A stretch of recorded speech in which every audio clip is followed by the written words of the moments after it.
Hi, welcome back to the lecture series on abstract major theory with course code MTH701 and MMTC 202. Today in this lecture we will discuss Vitali covering lemma. First of all, we define Vitali cover. The state Vitali covering lemma. Okay. A collection definition of Vitali cover. A collection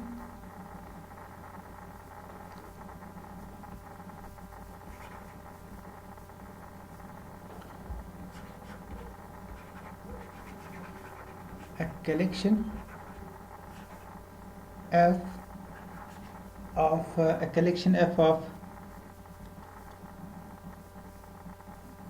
closed bounded non-degenerate intervals, closed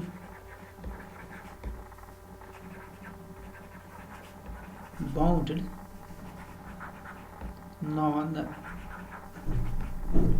non-degenerate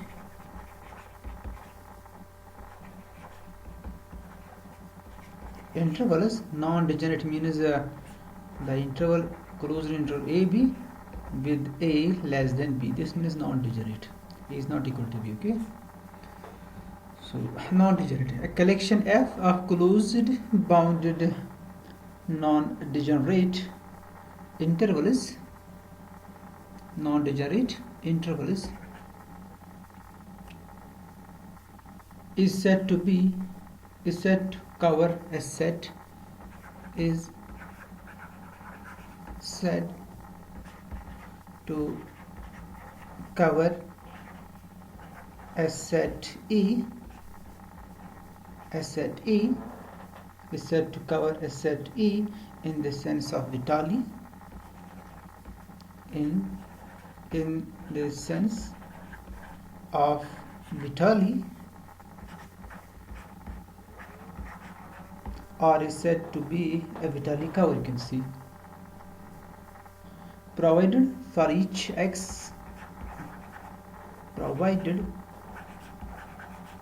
for each x belongs to E and each epsilon positive, there should exist some closed bounded interval in this collection F such that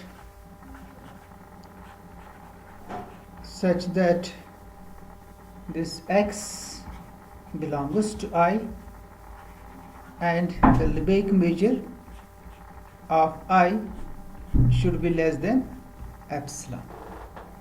So a collection of a closed bounded non-degenerate intervals is said to cover a set E,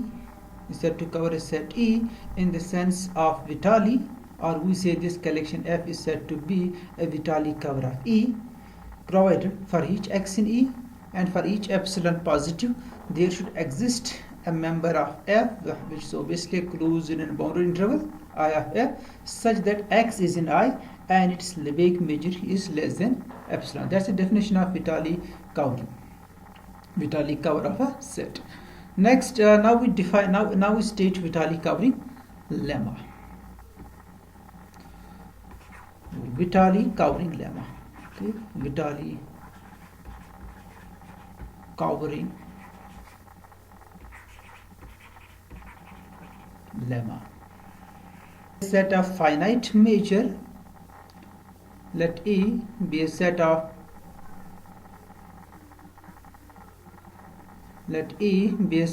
finite measure. Let E be a set of finite measure.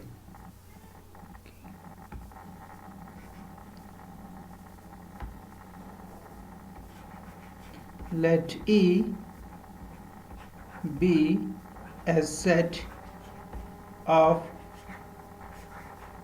finite measure, finite Lebesgue measure. Let E be a set of finite measure and F a collection of closed bounded intervals that covers E in the sense of Vitali, and F a, a collection of closed and bounded intervals, that covers E in the sense of Vitali, that covers E in the sense of Vitali,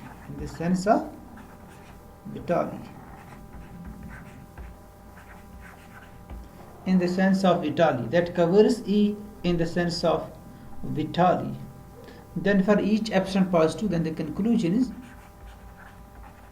then for each epsilon positive, there is a finite disjoint subcollection.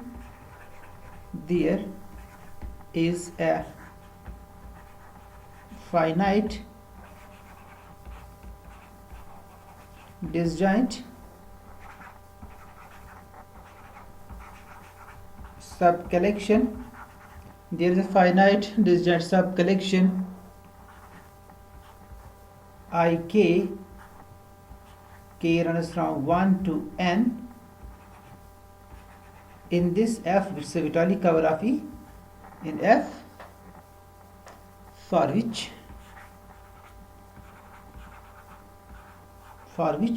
the Lebesgue measure of this lambdas of Lebesgue measure of the set E minus that finite collection, it's a set difference union IK, K runs from 1 to N, is less than epsilon.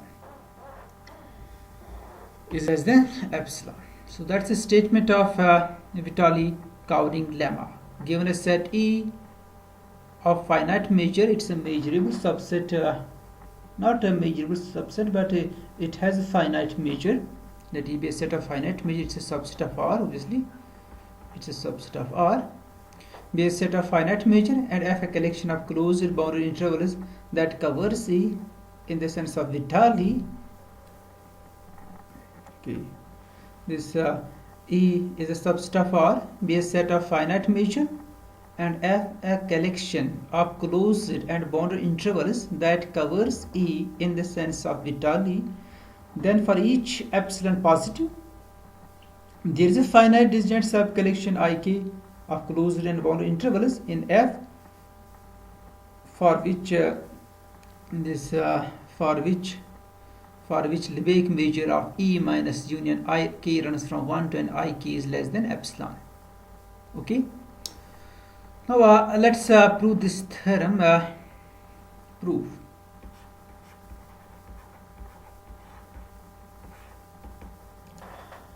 So since Lebesgue measure of E is finite, Lebesgue measure of A is finite, so therefore there is an opening set. There is an open set O such that E subset of O and Lebesgue measure of O is also finite. This is simple. This is not difficult. This actually follows from the theorem that if that Lebesgue, or you can say this Lebesgue measure of A is finite, so it must be a subset of some interval, obviously open interval, bounded open interval. Not that it's not. That's not the case. But we know that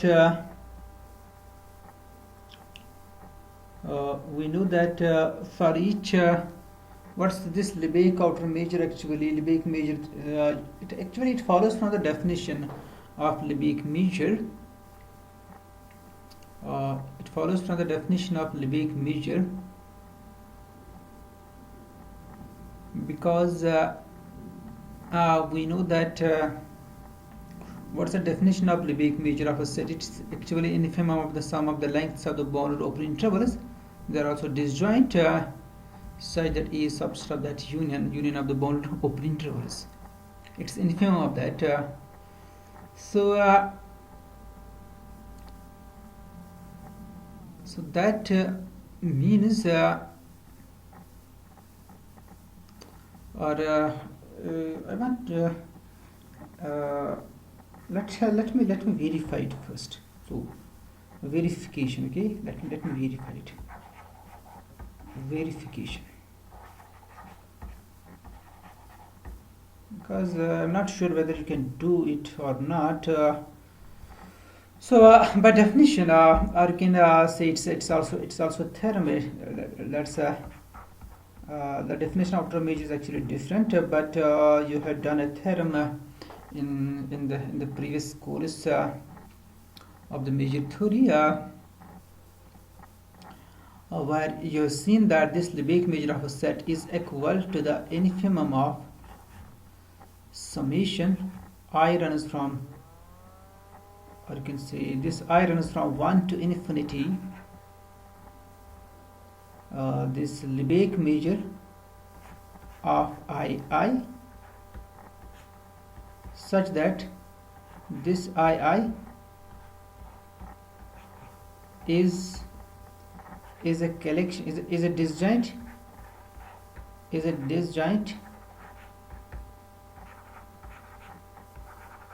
collection of bounded open intervals, of bounded open intervals, and this E is subset of union I runs from 1 to infinity. That's this set, infimum of this set. So Lebesgue measure of E is actually infimum of this set. Okay. So then for each epsilon positive, so since it's an infimum, so let's take epsilon equal to 1 is a positive number. Then there exists there is a disjoint collection I runs from 1 to infinity of bounded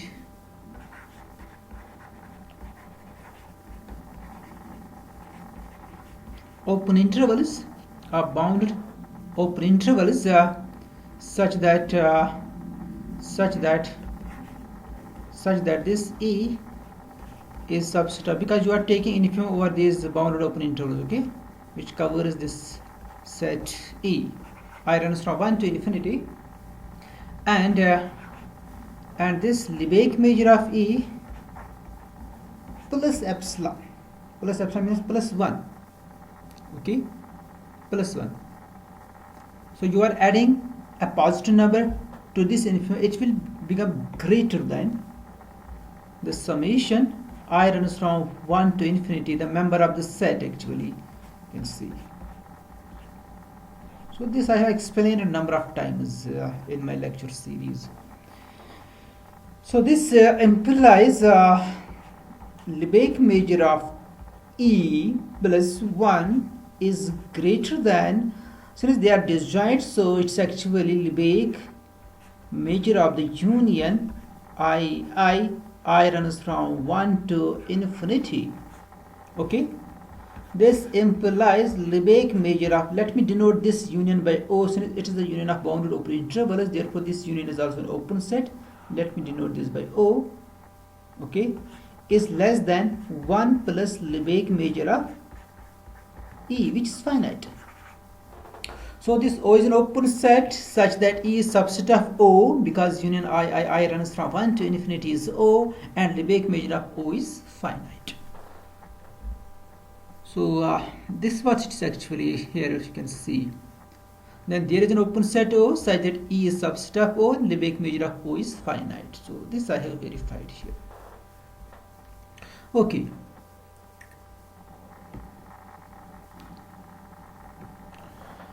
So again, this since F is a Vitali cover of E, since F is a Vitali cover of E, since F is a Vitali cover of E, so we may assume that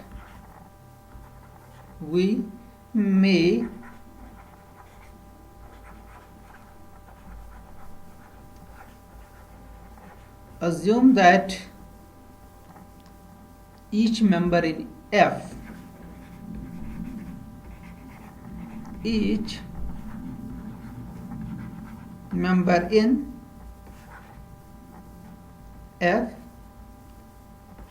is contained in O, because F is an open cover. So because since if you take any x in E, that x is in O, so that since O is an open set, that x is an interior finite, it is this x must be the center of some open interval contained in O. So let's suppose that open interval is x minus epsilon, x plus epsilon, subset of O. Now since F is a Vitali cover, so it's a situation like this. So suppose x is in A, if you want to verify, though this is your rough work for this, if x in E is subset of O, so this means there exists some epsilon positive such that x minus epsilon, x plus epsilon is subset of O. Okay. Now F is Vitali cover, so for each epsilon positive, let me replace this epsilon positive by say epsilon by 4. So this is an interval here, which is this x, this is x minus epsilon, and this one is x plus epsilon. Okay, this is an interval. So now this for each epsilon positive, so instead of epsilon positive, I will take epsilon by 2. I can find an interval of length epsilon and containing x. So length epsilon means you can say of length epsilon by 2, and containing x. So length epsilon by 2 means so since F is a Vitali cover, since F is a Vitali cover,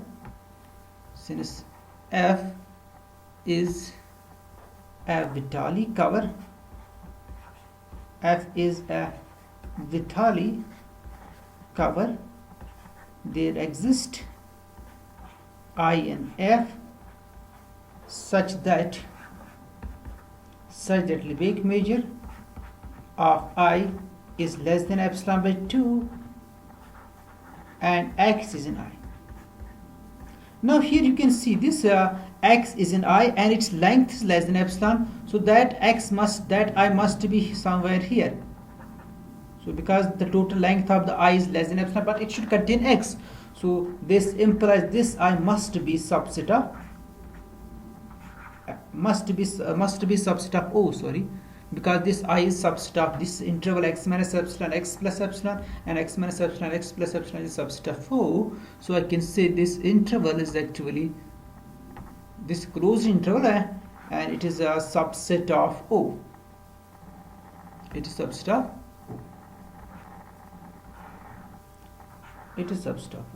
So we can assume that each closed and boundary interval in F is actually subset of O, because it's a Vitali cover and O is an open set.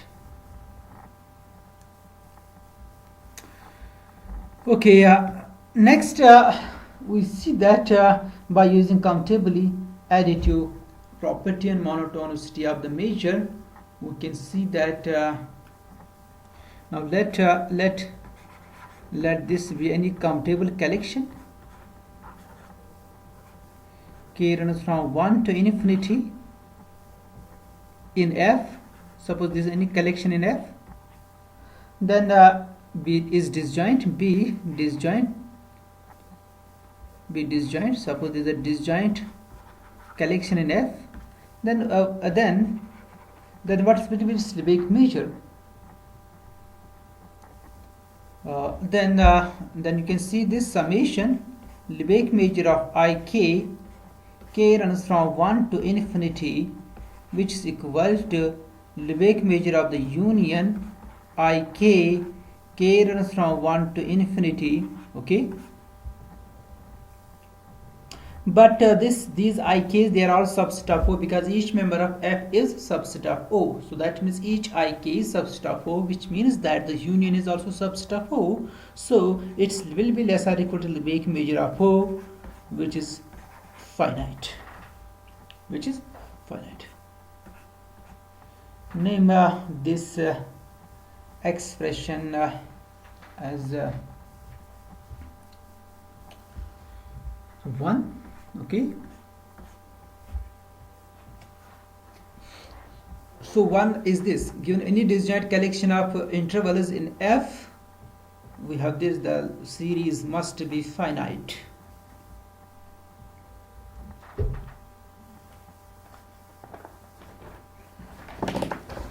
Okay, moreover, this each EK is closed.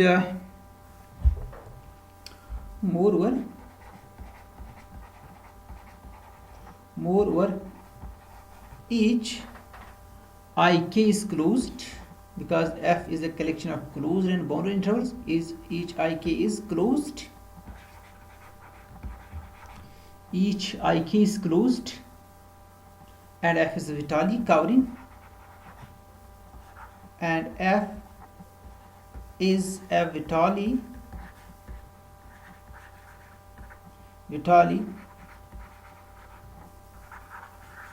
covering, and F is a Vitali covering of E. F is a Vitali covering of E. Then we have the following: if K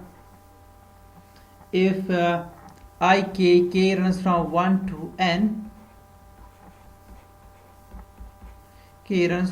to n, if this collection is subset of F, means they are the members of F, they are closed and bounded intervals, then this E minus that union of these members, union Ik, K runs from 1 to n,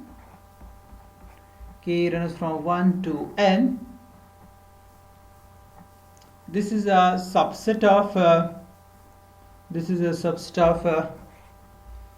union I belongs to Fn. What is this Fn? Where this Fn is where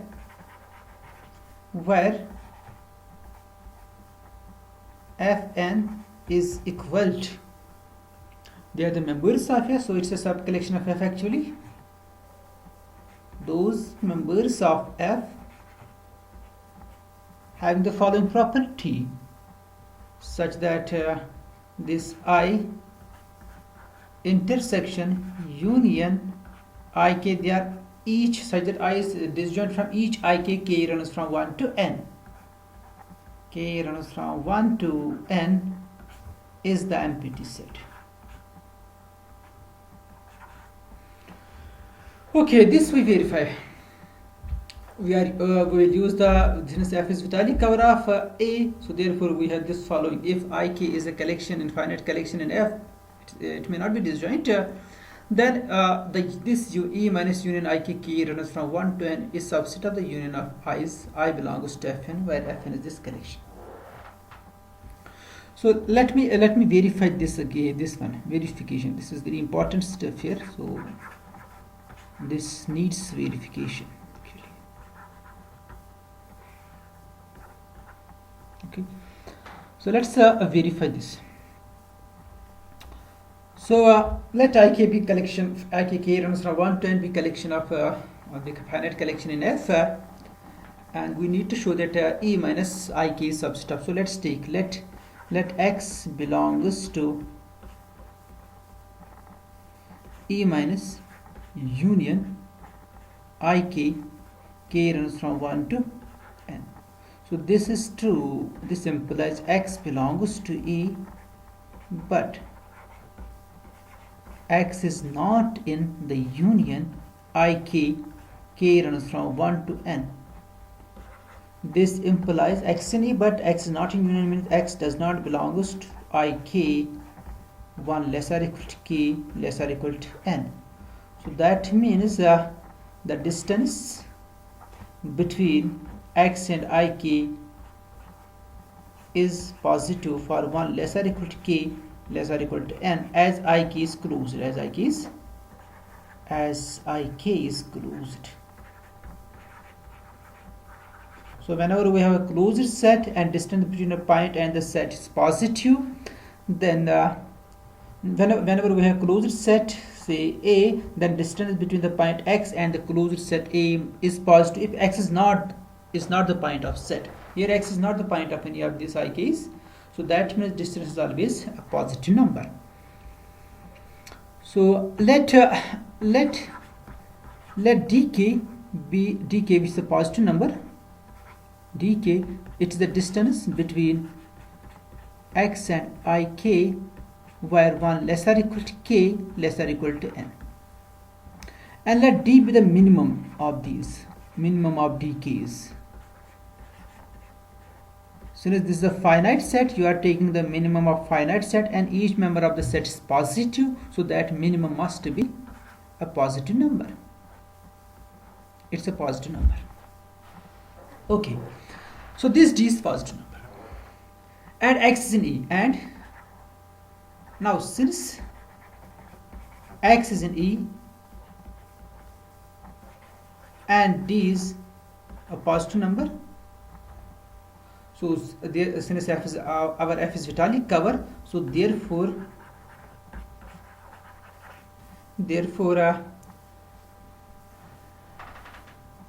now look at here, this x is not in any, this is x a point of set E, x is somewhere here, x is not any in ik, say this is say I1, this is suppose I2, they may not be disjoint in general, this is say I3, x is not in any of the closed interval, x is the point here,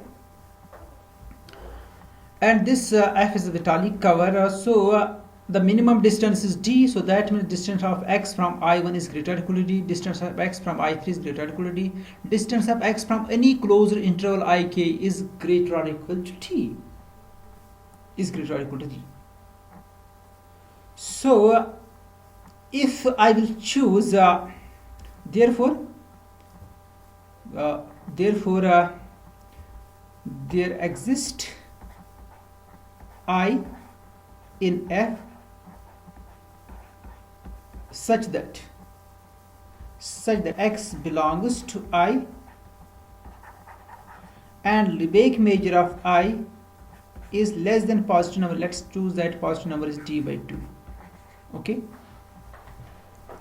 now look at this I. This I must be disjoint from each ik. You can easily verify it. Since x belongs to I and the distance of x from each ik is greater or equal to t, but the length of this interval I which contains x, so this is our I here, it contains x and its Lebesgue total length is less than d by 2 and x is at a distance of at least d from each ik, so that means this I is disjoint from each ik, because if it intersects with I1, if it intersects with if it will intersect with I1 then what will be the, and it continues also x and intersects with I1, so length and this distance is greater or equal to d, so that means length of I must be greater or equal to d, but length of I is less than d by 2, which is a contradiction. So this implies I intersection Ik is the empty set for all 1 less or equal to k less or equal to n. So that implies I intersection union Ik k runs from 1 to n is empty set. So thus we have I belongs to F, this I is in F, such that it is disjoint from each Ik k runs from 1 to n. And let me denote those intervals which belongs to F and their intersection with each Ik k runs from 1 to n is the empty set. Let me denote that collection by Fn.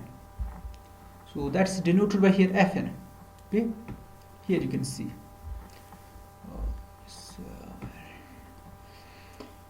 Here you can see this Fn is I belongs to F such that I is disjoint from each Ik k runs from 1 to n. So this I exists, this Fn can consider such Fn.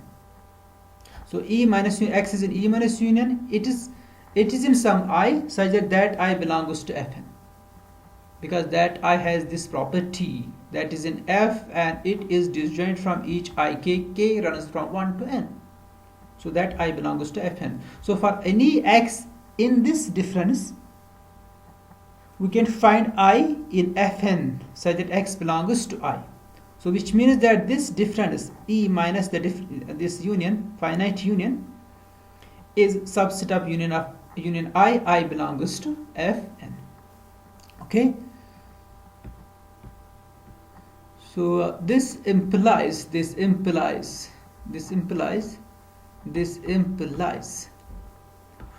X belongs to union of I's.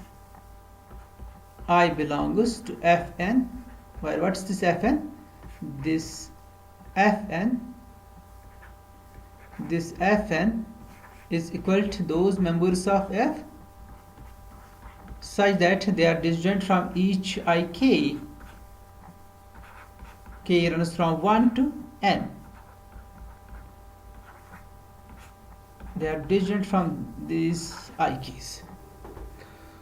So which implies this E minus, because you have chosen this X from this set, Ik k runs from 1 to n is subset of the union of I's. I belongs to Fn, where this Fn is equal to I belongs to F such that I intersection union I k runs from 1 to n is the empty set. So this has been proved. Name it second. Okay, this is second expression. So in first we have shown that given a disjoint sequence of closed and bounded intervals Ik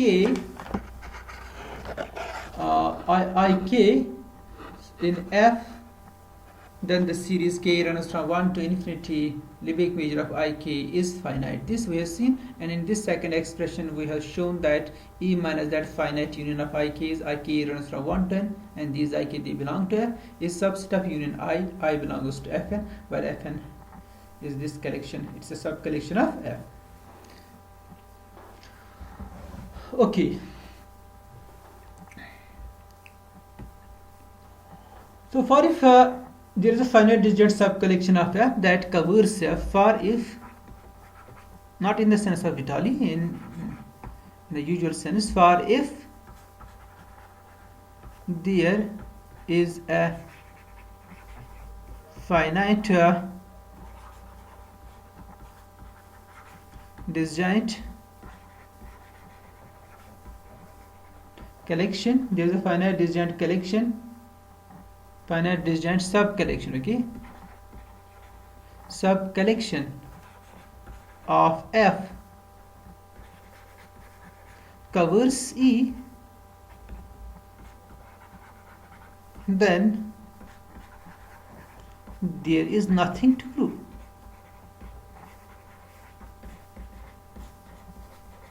Nothing to prove. Okay, this is trivial. Suppose there is finite collection, say there are these members I1, I2, so on, In. In F, such that they cover E. That means E is subset of union Ik. K runs from 1 to n. Then obviously this Lebesgue measure of E, then the Lebesgue measure of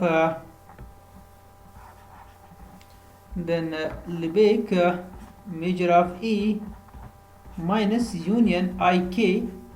K runs from 1 to n. This Lebesgue measure is equal to 0 because it is subset of the union Ik. K runs from 1 to n, and you are removing this union from E. So it's the empty set actually. It's 0, which is less than epsilon for each epsilon positive. That's what you have to prove actually. For each epsilon positive, there should exist n such that Lebesgue measure of E minus union Ik. K runs from 1 to n is less than epsilon. But in case there is a finite collection in F which covers E is subset of the union Ik, then this obviously holds. This trivially holds. So we assume that there is no finite collection covering E. That means this E minus the union Ik. K runs from 1 to n is the non-empty set. And in that case, this is equal to, if this is non-empty set, then it's equal to this. E minus this, it's equal to this set. This union actually, subset of the union. Okay.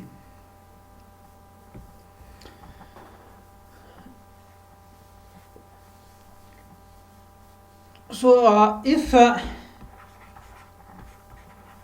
there is no finite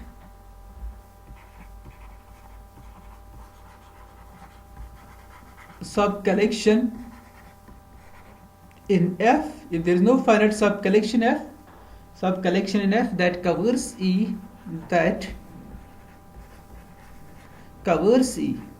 if there is no finite subcollection, if in case there is finite subcollection covering E, then we have nothing to prove.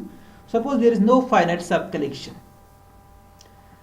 then we inductively choose, then that will prove, then we inductively choose,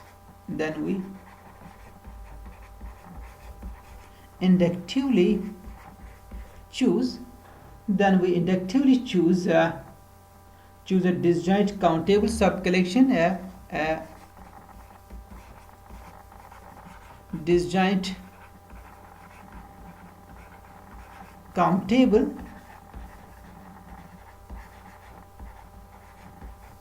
subcollection Ik. K runs from 1 to infinity in F, obviously, of F which has the following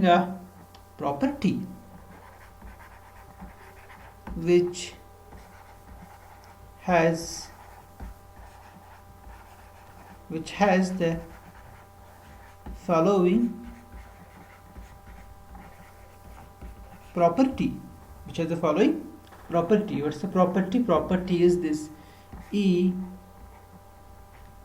minus union Ik.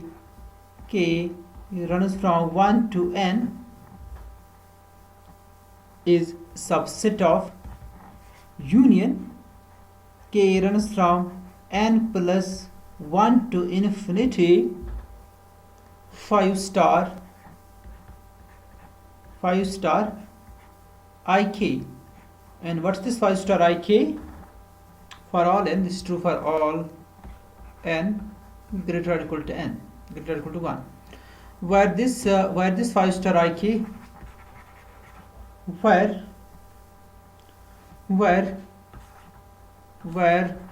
for each closed interval I, this 5 star I, what's this 5 star? For each closed interval I, this 5 star I, here we have Ik, 5 star Ik. So for those Ik's we have 5 star Ik. Yes. So I will define it in general. For each closed interval I, 5 star I denotes the closed interval. So it's again the closed interval denotes the closed interval that has the same midpoint, that has the same midpoint, okay, same midpoint, but length is 5 times the length of I, as I, that's the same midpoint as I, and 5 times its length, and 5 times its length, 5 times its length, okay, 5 times its length. So if you want to explain it here, I will give an example. I will explain it with the help of an example. Suppose we have an interval, say 0 to 2. So this is I. So now what's 5 star I here in this case? 5 star I means the interval with same midpoint, but the length is 5, its length is 2, the length of that interval must be 10. So it should be 5. This is this distance is 1, and this is also 1. So the half of the distance is 1. This is the middle point here.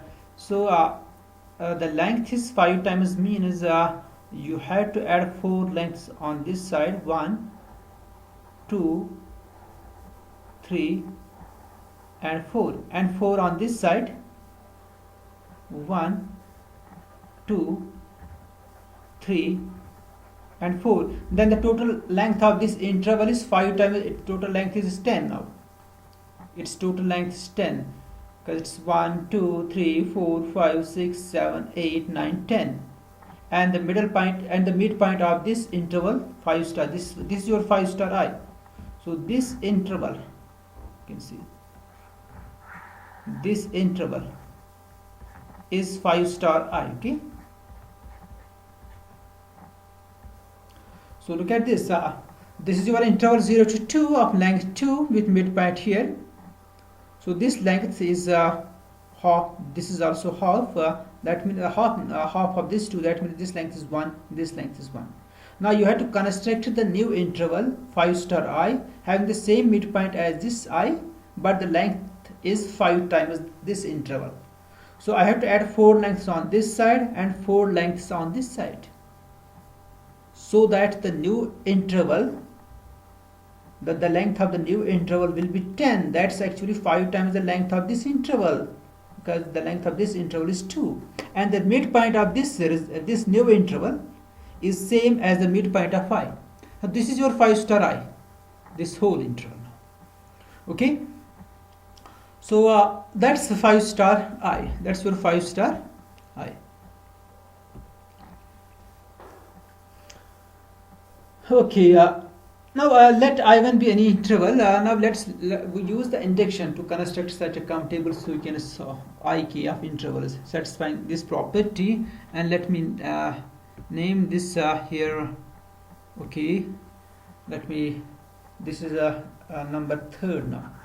So first we verify 3rd by induction. Okay, by induction we try to construct this sequence Ik. K runs from 1 to infinity of f, which has this property. Okay.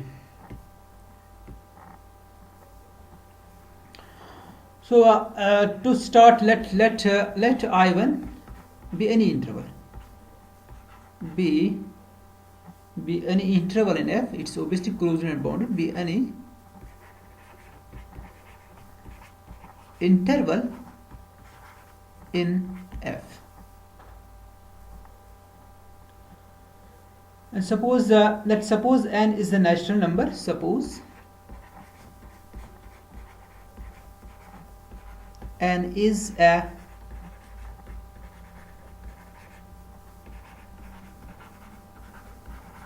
natural number, and let's suppose that and suppose we have chosen n intervals. Suppose we have chosen those n intervals. Now we have to choose the n plus minus interval, and that finite disjoint subcorrelation and that finite disjoint subcollection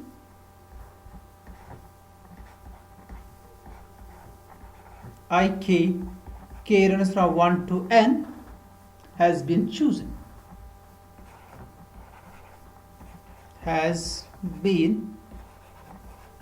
Suppose this collection has been chosen. Now we have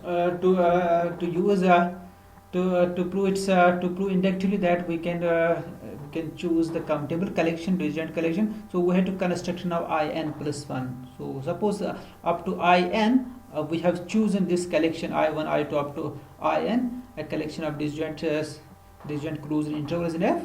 Now we have to construct the new set in plus 1, which is disjoint from each ik, k runs from 1 to n, and satisfying that property. Okay, suppose these sets has been chosen. Now since this E is not subset of ik, k runs from 1 to n, it's not subset of this, because E is not any finite collection in F cannot cover E. Okay, so then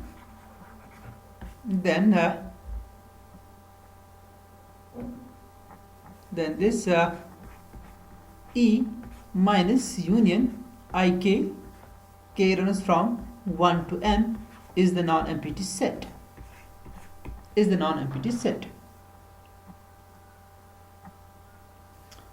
So therefore the set which we have defined in 2, therefore Fn is not equal to 5. Is non-empty, defined in 2, which we have defined in expression 2. If you want to see it where we have defined this Fn, okay, here, this one, okay, this E minus union k runs from 1 to n ik is subset of union I, such that Fn is equal to I belongs to F, such that I intersection union ik, k runs from 1 to n is empty set. So this set is non-empty because E is not subset of this. So there is some x, that x belongs to this union. Whenever x belongs to the union, that means x belongs to the one of the interval where that interval belongs to Fn. That's why this Fn is non-empty in case E is not subset of the union ik, k runs from 1 to n, because in that case this set is non-empty set. Whenever this set is non-empty set, then this union is also non-empty. So if the union is non-empty, then there should be some I in Fn's. Okay, so whenever x is in this difference E minus union k runs from 1 to n ik, then x must be in the union I belongs to Fn. So which means that x belongs to one of the I, where I belongs to Fn. So that means this Fn is non-empty. So this Fn is non-empty. It's the non-empty set here. So in other words, there is some I such that I is disjoint from each ik, k runs from 1 to n. Okay, so this Fn is the non-empty defined in 2.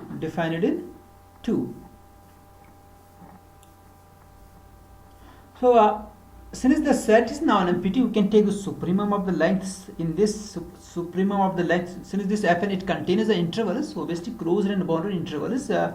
So that means we can choose the supremum of the lengths of the intervals.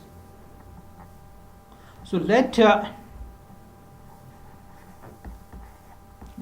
Sn be is equal to supremum of Lebesgue measure of the intervals I, such that those I belongs to Fn. Okay, this is about Sn. Sn is the supremum of the lengths of all the intervals in Fn. And since each I is subset of O and the Lebesgue measure of O is finite, which means Sn is finite. Sn is finite, as as Sn is less or equal to Lebesgue measure of O, because Lebesgue measure of I is less or equal to Lebesgue measure of O.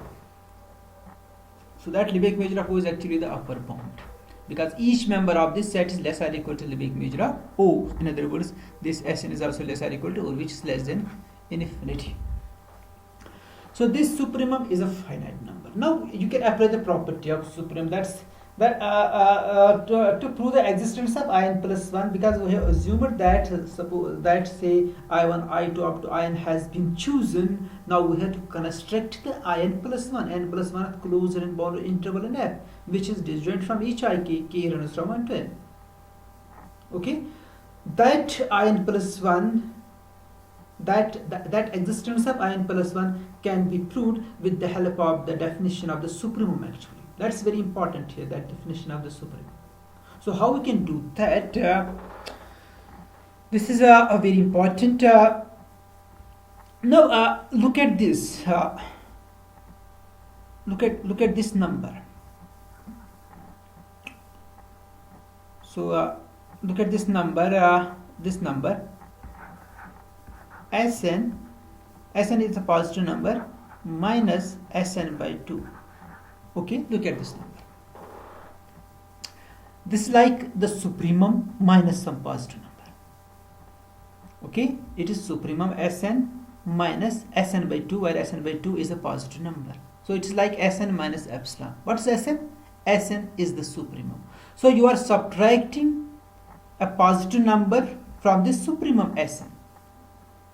So whenever you are doing this, you will do this, whenever you will subtract a positive number from supremum of the set, then you can find a member from the set such that this difference Sn minus Sn by 2 is less than that member. So you can say this will be less than Lebesgue measure of In plus 1. So it will be, this difference will be less than the member of the set. What is the set? Set is this Lebesgue measure of I belongs to Fn, where this In plus 1 it is in Fn.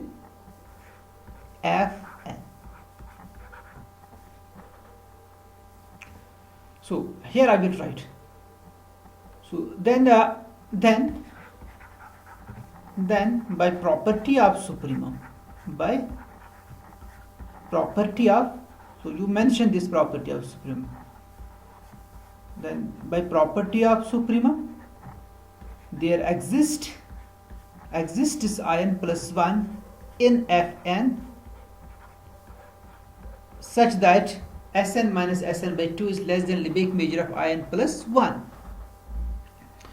Or you can write this implies Sn by 2 is less than Lebesgue measure of In plus 1. What is this In plus 1? It is in Fn. It is in Fn. So from the given sequence, from the given sets I1, I2 up to In, we have constructed a new set In plus 1. This we have seen.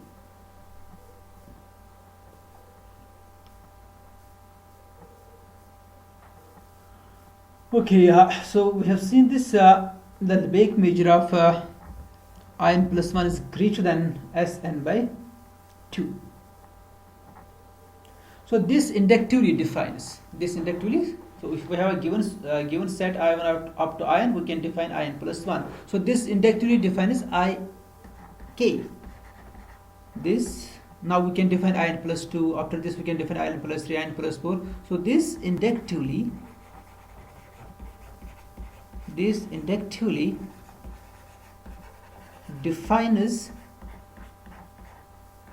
Ik. K runs from 1 to infinity in F. In F.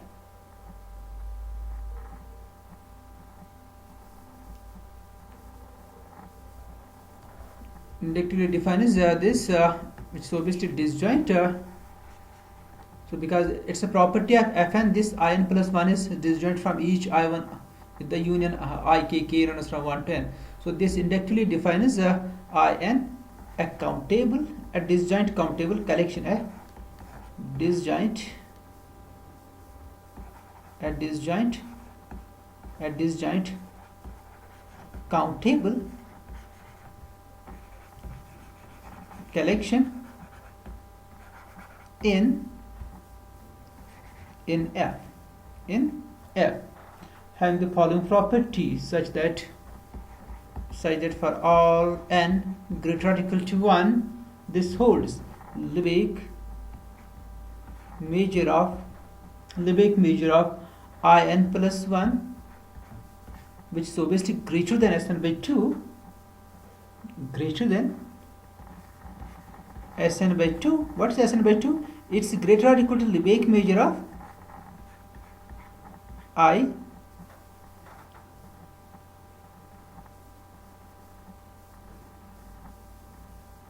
Lebesgue measure of I divided by 2. What's this if this I is the following?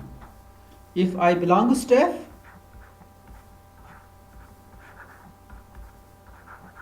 and this is disjoint from union ik, k runs from 1 to n equal to, let me write equal to the empty set. Okay.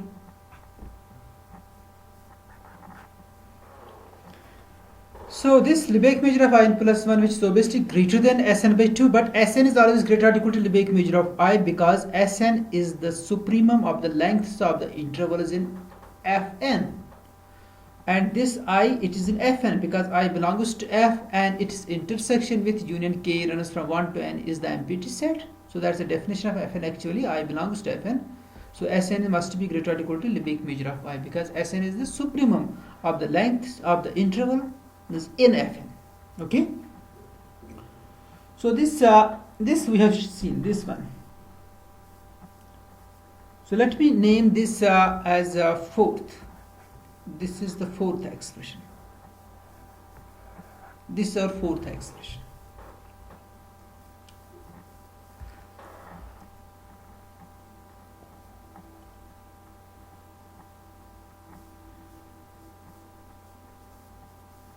Now by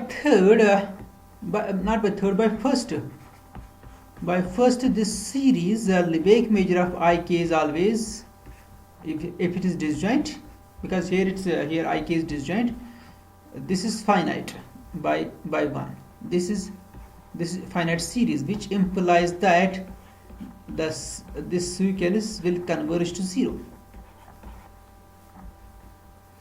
The limit is with respect to k, because we know that if the series an is finite, the limit of an must be equal to 0. Here series Lebesgue measure of ik is finite, therefore Lebesgue measure of ak must approach to 0 as k approaches to infinity. Okay. Now fix a natural number n. Fix a natural number n. Fix a natural number n. So to verify our main result, that's inclusion third,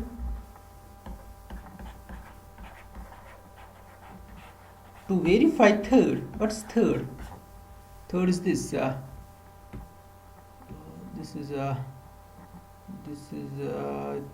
is third expression? To verify third, okay, it's here. So we have to verify this third actually.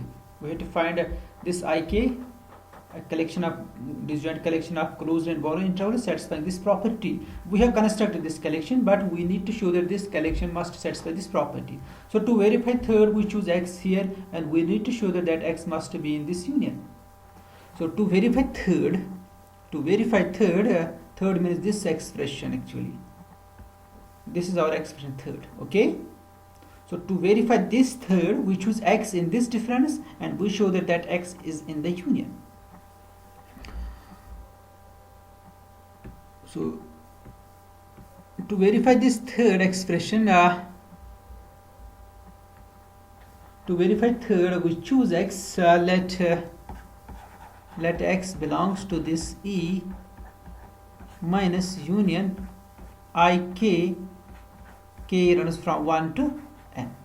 Okay, let's choose x here. Then from second, why we have defined fn. Then from second there is an this is in the union of i's, where I belongs to fn and fn is that collection. So there is an I in f such that this f is disjoint from each I such that this I intersection union ik, k runs from 1 to n, is the empty set, and this x belongs to I. Okay, this is from second. If x in this difference, then from second there is some I in f with this property that I is disjoint from ik, k runs from 1 to n. This intersection is the empty set, and x is in I. So that x must be in such I. Now this I which is in f, and it is disjoint from each ik, k runs from 1 to n, and x is in I. This I must have non-empty intersection. I must have non-empty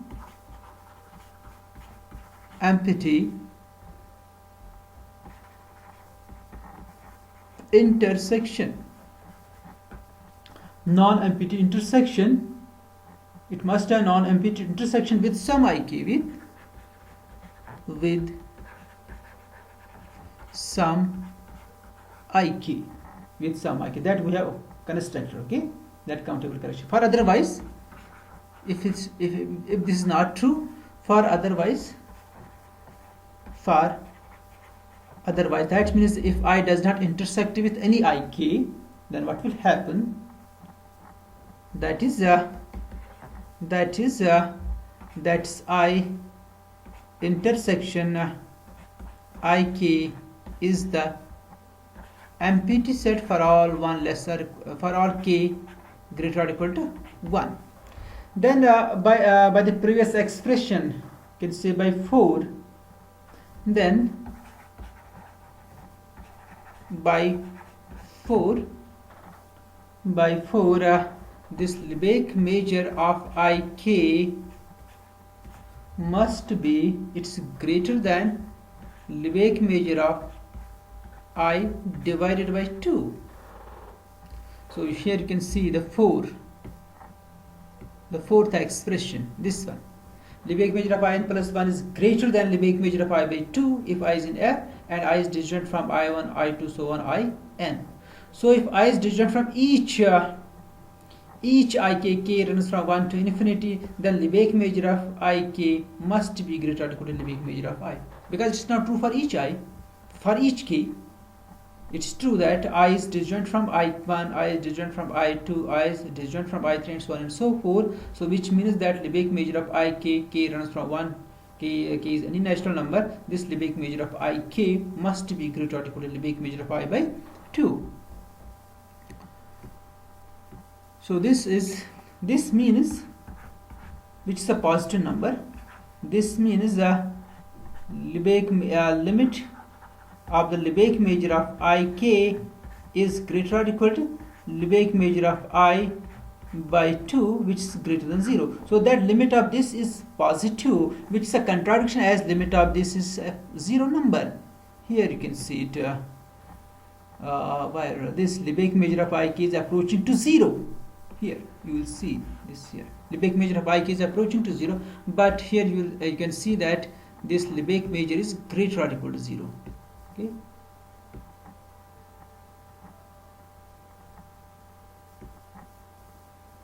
Okay. So this Lebesgue measure of ik is greater or equal, its limits greater or equal to Lebesgue measure of I by 2, which is greater than 0. So it's a contradiction, which is a contradiction. which is a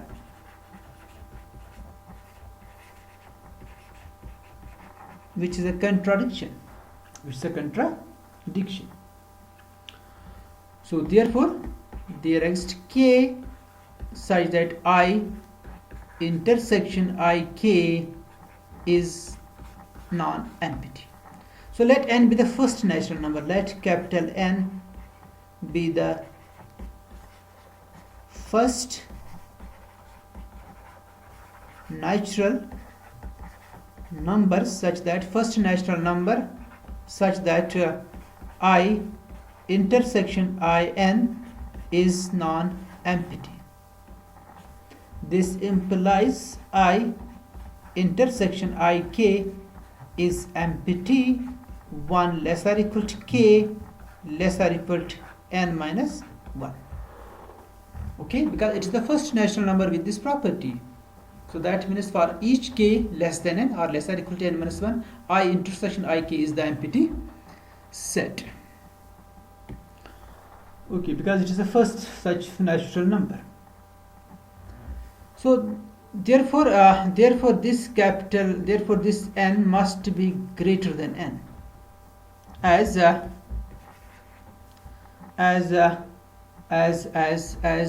I intersection union ik, k runs from 1 to n, is empty.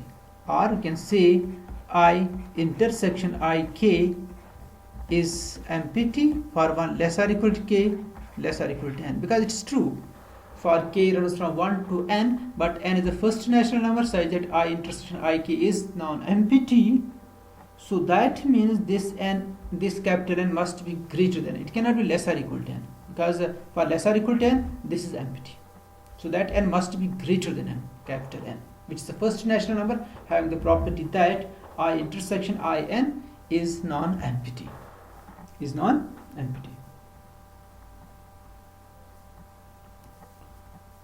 Now since I intersection union ik, k runs from 1 to n minus 1 is empty. So by 4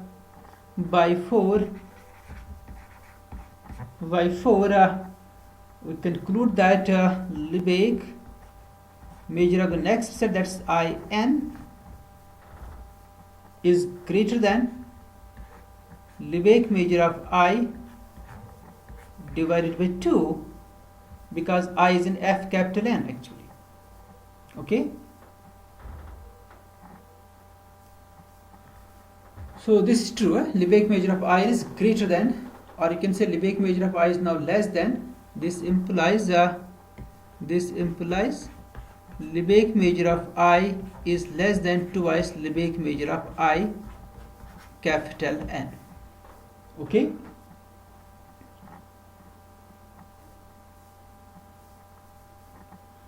Now since this x, it is in I, and I intersection in is non-empty. Okay, so here situation is like this. This is your I interval, this is the interval I. Okay, x is in I, x is here, and I intersection in is non-empty. So in is like in is like this. Okay, this is your INC. It intersects with I. So that means if x is in I and I intersects with in, so there is some intersection portion. So which means that the distance of x to the midpoint of in is at most the length of the interval plus half of this, at most this, because suppose this x is at the extreme, suppose, then what's the length of this distance of x from this point to the midpoint of in, which is the total length of this interval plus half, at most half, because it cannot be exactly half. If this interval just touches the interval, then it's exactly half, then there is no. no harm to taking the equality if x is at the extreme of the interval I on the left hand side, and this interval just touches this interval I, they are intersecting at say common point 1, then the distance of x to the midpoint of I is exactly equal to the length of the I plus half distance. But in case it intersects, it lies, the some portion of the interval I lies in this interval I, and if this x is at the extreme, then the distance of x to the midpoint of this is at most to the length of I plus half. So in general, the distance is actually less or equal to length of I plus half. Then distance of x, then the distance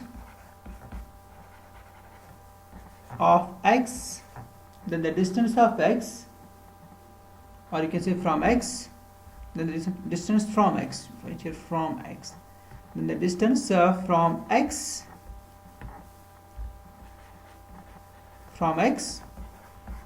to the midpoint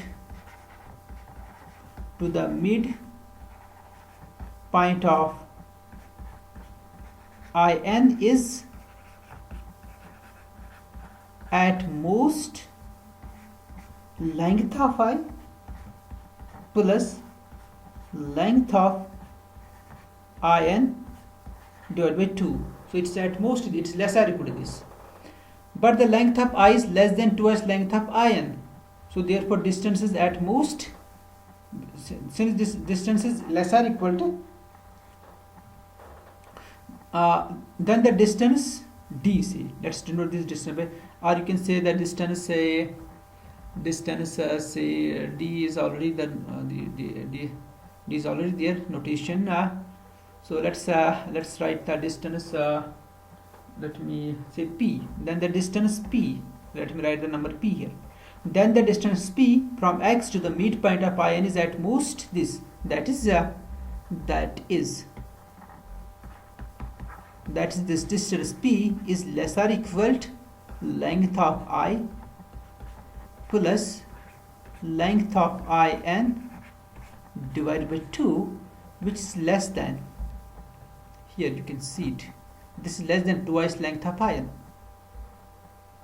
which is less than twice length of IN plus length of IN divided by 2, and which is equal to, it's just cross multiplication, it will be 4 times length of IN plus length of, that's 5 times length of IN divided by 2. So the distance from x to the midpoint of IN is at most 5 times length of IN divided by 2. At most this length. So this implies, so what does it mean actually? I can explain it here. So if I take 5 times 5 star IN, that means 5 times the interval whose midpoint is same as IN, but whose length is 5 times the length of IN. So if I will take, this is the midpoint of IN, okay. So if I will choose the interval 5 star I1 now, then x must be there, because this reason is this, because the length is less or equal to 5 times the length of IN by 2. So which means that this x belongs to 5 star I capital N. So this you can easily verify, this is not too difficult, it's very simple. So what this n is, this capital N is greater than n, okay. This implies x belongs to union of 5 star ik, k runs from n plus 1 to infinity, or k runs from capital N to infinity, where capital N is greater or equal to n plus, or k runs from n plus 1 to infinity, because it is in one of the interval 5 star I capital N, where that capital N is greater or equal to n plus 1. So thus we have seen that this E minus union ik, k runs from 1 to n, is actually subset of union k runs from n plus 1 to infinity 5 star I n. Oh, sorry, it's 5 star I k, not I n. 5 star I k. 5 star. So this proves fourth. This proves fourth. This proves fourth. Now we prove our main part of the theorem. For this we choose any epsilon positive. Let epsilon be any positive number. Let epsilon be any positive number. Then since this series Lebesgue measure of I k runs from 1 to infinity is finite, so therefore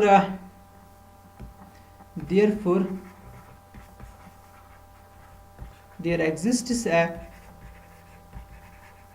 natural number n such that series k runs from n plus 1 to infinity, or k greater than n. K runs from n plus 1 to infinity.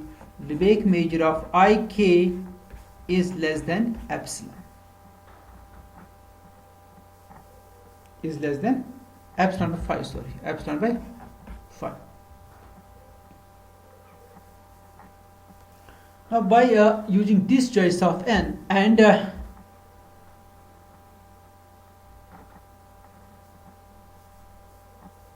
by using this choice of n, because that fourth is true for each n.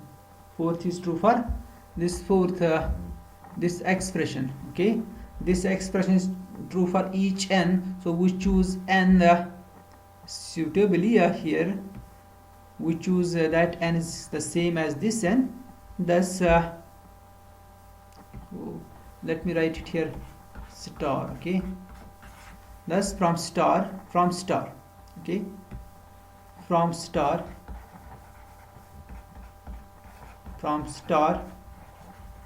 we get this Lebesgue measure of this set, and they are disjoint, we know, and we get a Lebesgue measure of this set. Lebesgue measure of E minus union I k runs from 1 to n is less or equal to Lebesgue measure of 5 star this union, actually union k runs from n plus 1 to infinity 5 star I k. 5 star I k, sorry, it's I k here, 5 star I k.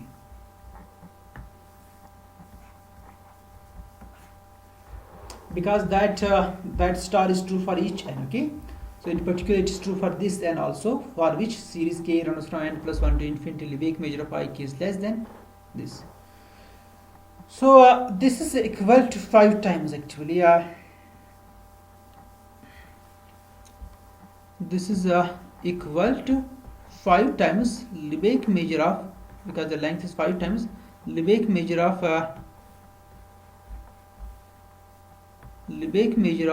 this union k runs from n plus 1 to infinity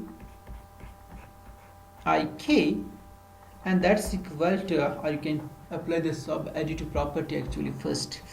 So we cannot do this like this, sorry. Okay, this is less or equal to summation k runs from n plus 1 to infinity Lebesgue measure of 5 star I k, 5 star I k. This is less or equal to this. Okay, because it's the Lebesgue measure of the union 5 star I k, which will be less or equal to by sub additive property, by sub additive property, because these sets, the 5 star I k need not be disjoint. I k's are disjoint, but 5 star I k need not be disjoint. Now here Lebesgue measure of 5 star IK is equal to 5 times Lebesgue measure of IK. That's the definition of 5 star IK. It's equal to 5 times summation k runs from n plus 1 to infinity Lebesgue measure of IK. But this sum is less than epsilon by 2, it's less than epsilon by 5, which is equal to epsilon. So that means Lebesgue measure of E minus union IK, k runs from 1 to n, is less than epsilon. So that means for each epsilon positive I can find n such that Lebesgue measure of E minus union k runs from 1 to n IK is less than epsilon. So this proves the theorem completely, this Vitali covering lemma completely. Thank you.